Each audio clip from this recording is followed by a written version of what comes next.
You want chicken or you want steak? pork toro? Steak. Oh shoot!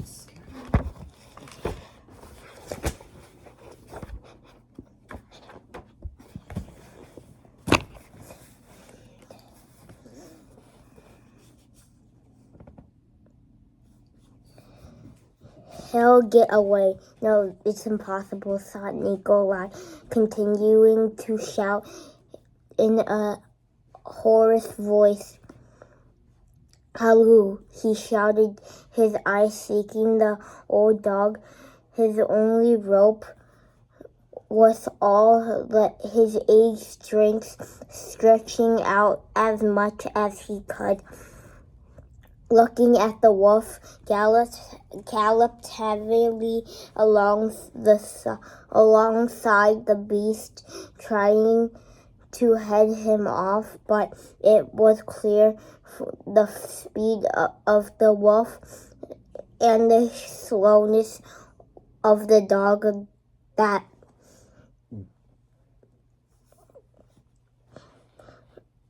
was wrong. Not far ahead of him now, Nikolai saw the woods reaching which the wolf would certainly get away. Ahead of them, dogs appeared and a hunter galloping almost straight towards him. There was still hope. A young, lanky dog, unknown to Nikolai from another pack, at the wolf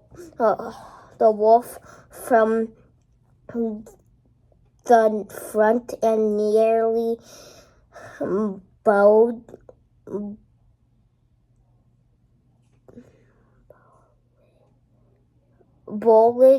him over.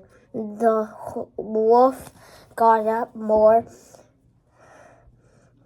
quickly than might have been expected of him, rushed at the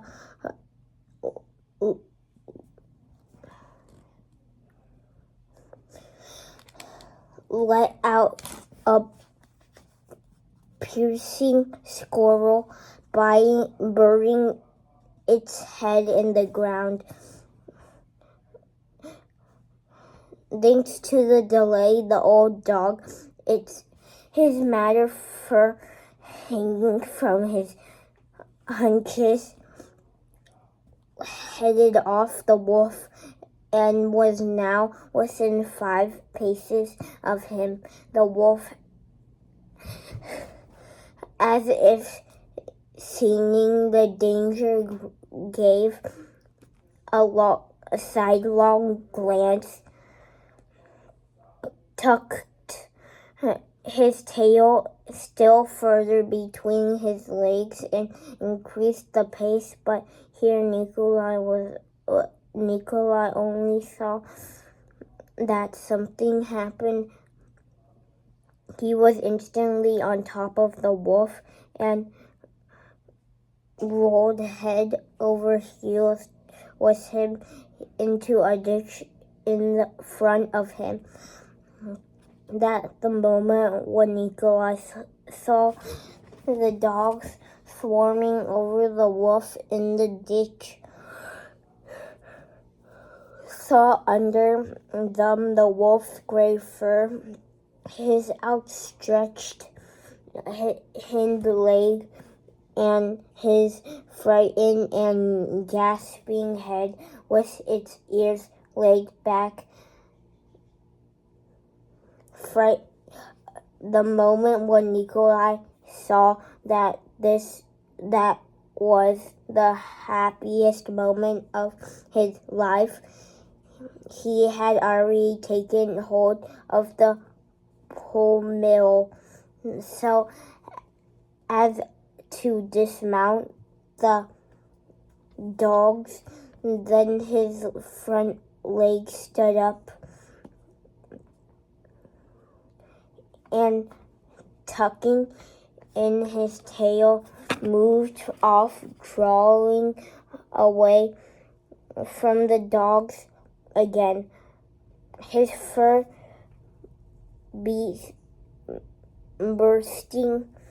probably burst or wounded, had difficulty climbing out of the ditch. My God, why? Nikolai cried in despair. The uncle's hunter rode across the wolf's path from the other side, and his dogs against the beast.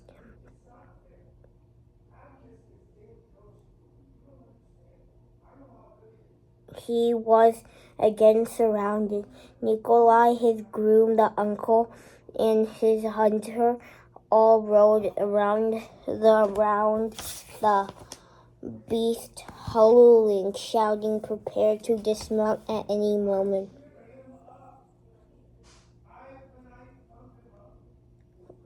When the wolf sat on his haunches and leaping forward, each time the wolf shook himself and made a move towards the timber, which would save him. From the beginning of this chase, Dan Lu,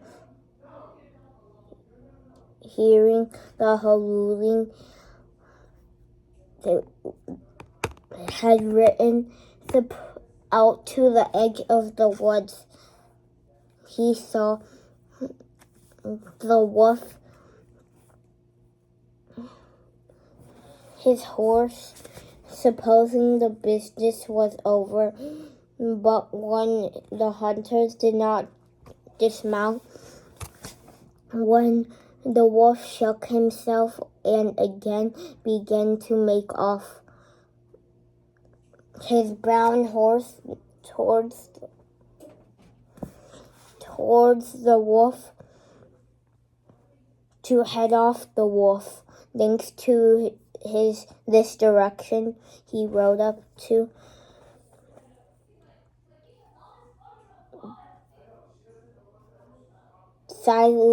silent, holding an unleashed dagger in his left hand and threshing the talon flakes of his brown horse with his whip as if it was